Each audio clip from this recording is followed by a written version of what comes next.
Hey guys, how's it going? This is Natnator. Welcome back to your weekly dose of creepypasta. I hope your week has been great. I'm back with another little story to usher in the weekend, but before that, I'd love to give the patrons over on Patreon a huge thank you for the support, and shoutouts as always to the disciples, Tiffany, Backwards D-Dog, Vera Ohio, Jelly, Jim Jam Bunks, Seth B. Myers, Amber Lee Perry, Teddy Dog, Brooklyn Gonzalez, Patrick White, Kissing and Gunshots, Jacob Stringfellow, and Backer Puff. The real MVPs out here, thank you so much. Now, as always, turn out the lights, get comfortable, and let the story begin.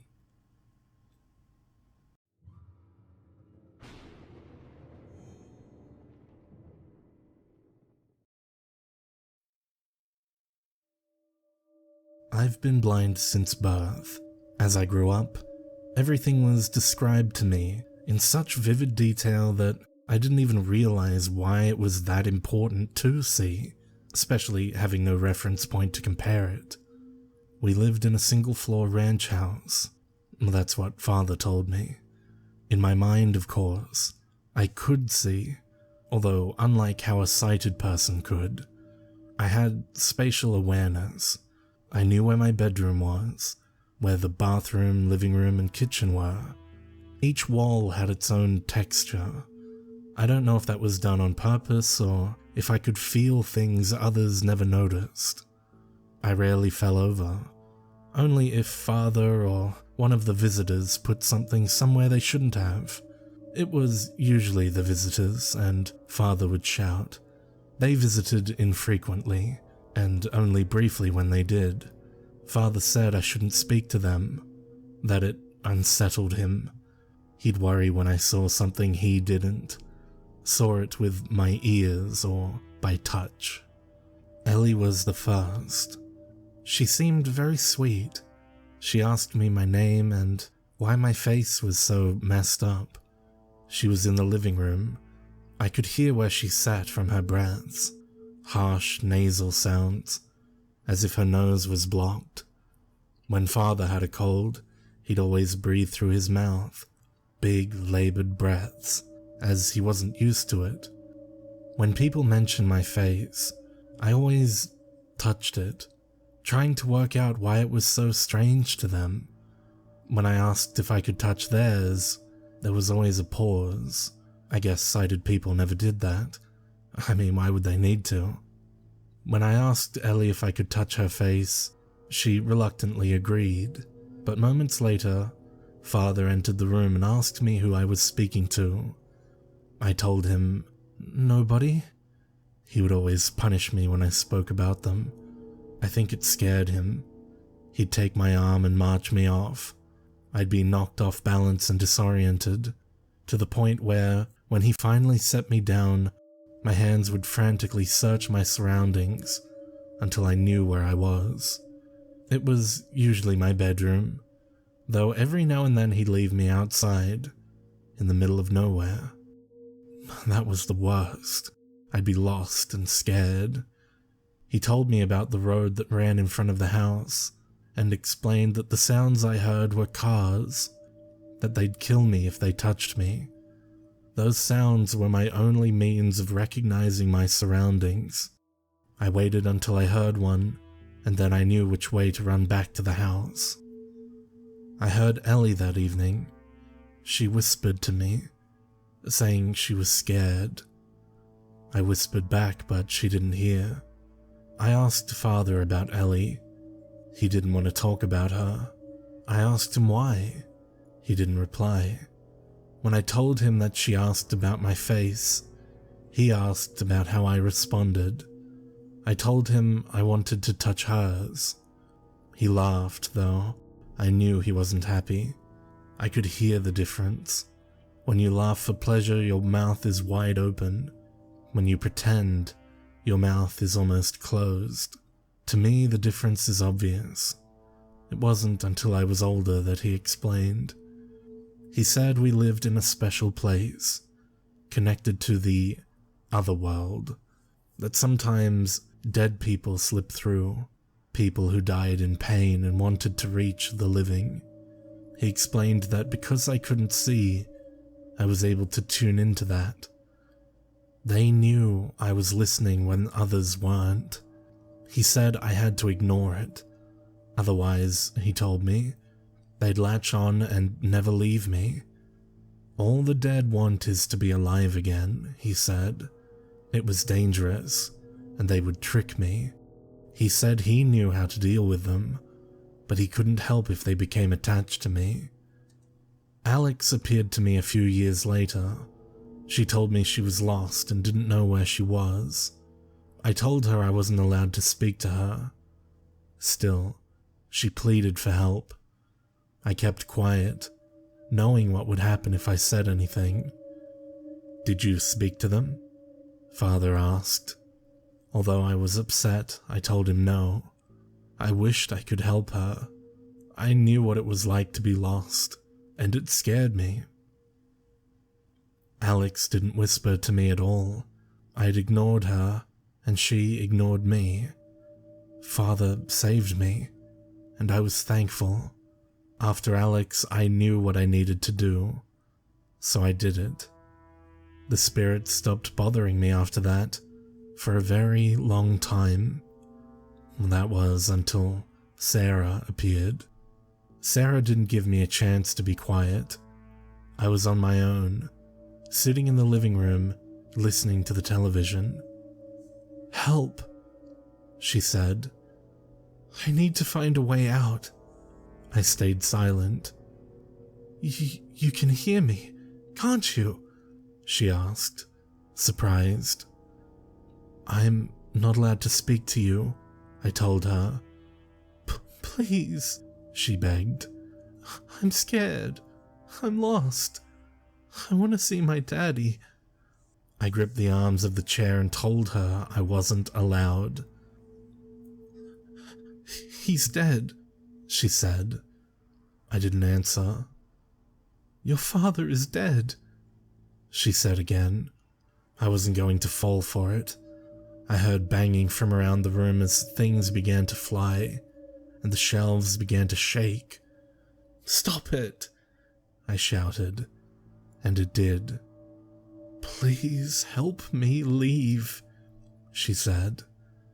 I wasn't going to talk to her. I did the only thing I thought would help. I unlocked the front door, hoping she'd run out and get lost, just like I would do. When I heard from her no more, I locked the door and sat back down.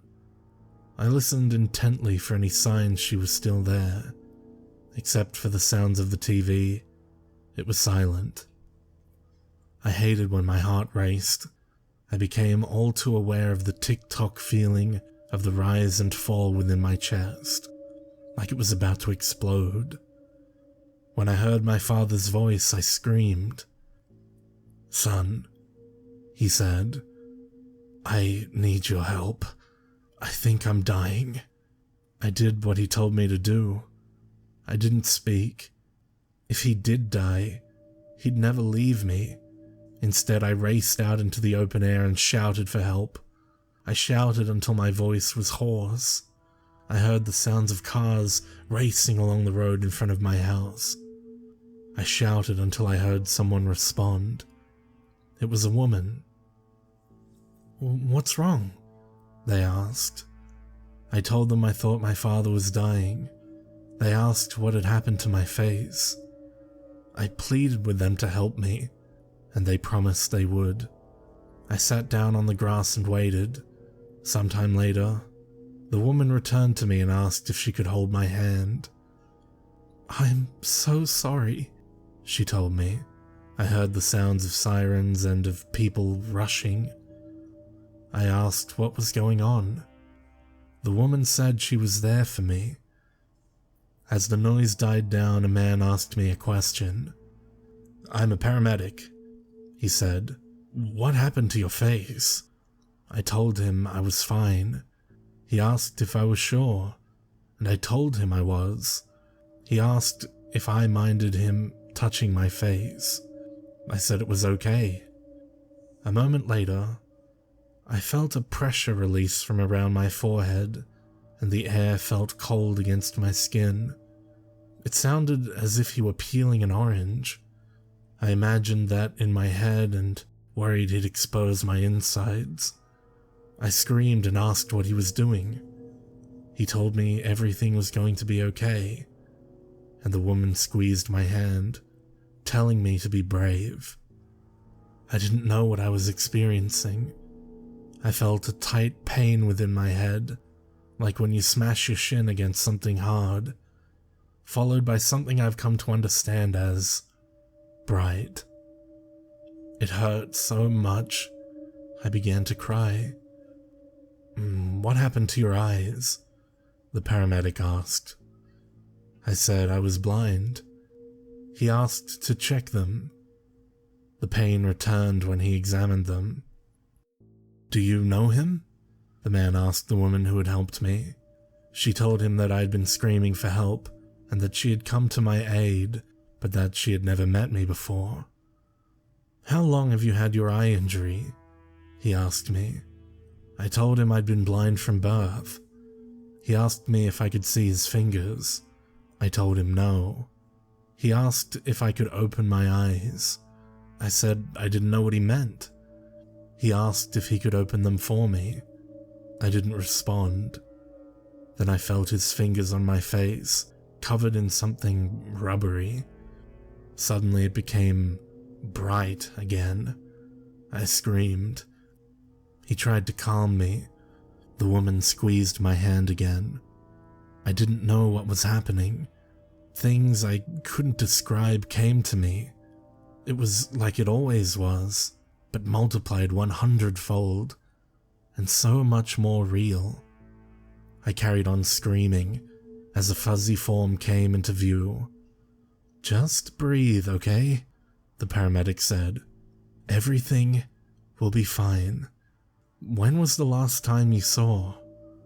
As my heart began to calm and my breathing slowed, I became distracted by what I was experiencing. It overwhelmed me. I wanted to cry, and I did. How long has it been? He asked again. I've never seen anything before, I told him. I was told to keep an eye mask on for most of the day, only taking it off at night at first, to allow my eyes time to adjust. At the same time, I was placed in the custody of my aunt and uncle, and I didn't even know it at first. They were shocked at what happened to me, and that I had never attended school. The past few years have been a roller coaster ride. The doctor said I may never have perfect vision, though what little I have is a godsend, and I'll take what I can get. I've only recently been learning to read and write, so I'll apologize if my English isn't the greatest. It's the best I can do. I've been asking my aunt what happened to my father, but all she says is that he died of a heart attack. I asked what sort of man he was. She says he was her brother, and she'll love him no matter what. My uncle doesn't want to talk about him at all. I've been using the computer a lot recently, and really enjoying the internet. I can't believe such a thing exists, after being so lonely for so long. I can talk to whoever I want, when I want, though I'm wary of that. After all, how do I know if the person I'm speaking to is alive? No one seems to share my father's concerns about that. Today, I was on a forum, discussing the spirit world. I was so happy to find people who I could relate to, and someone curious about my username sent me a link to an article on a true crime website. It was about my father, and mentioned me by name. They asked me who I was, and if I was the same person. According to the article, my mother had gone missing soon after my birth. It said I'd been bound so that I couldn't see, that my father always wanted a daughter. They found 14 bodies in the basement. They said one got away, a girl by the name of Sarah Frank. She was the one to call the police. They found father's car parked around the back of the house. They supposed he carried his victims into the basement via the storm entrance and left them there. Sarah had managed to get away after she agreed to be his daughter following 4 days of sustained torture. She stabbed him with a knife he'd placed on the counter to butter some toast. I didn't want to believe it, and I'm not sure I would have if it weren't for the names of the victims, 2 of which stuck out, Ellie Farmer and Alex Riddle. I'd spoken to both of them in the living room. To this day, I wonder if my father had been honest with me about a single thing in his life. Throughout it all, one question remains above all others. Did I speak to Ellie and Alex before or after he killed them?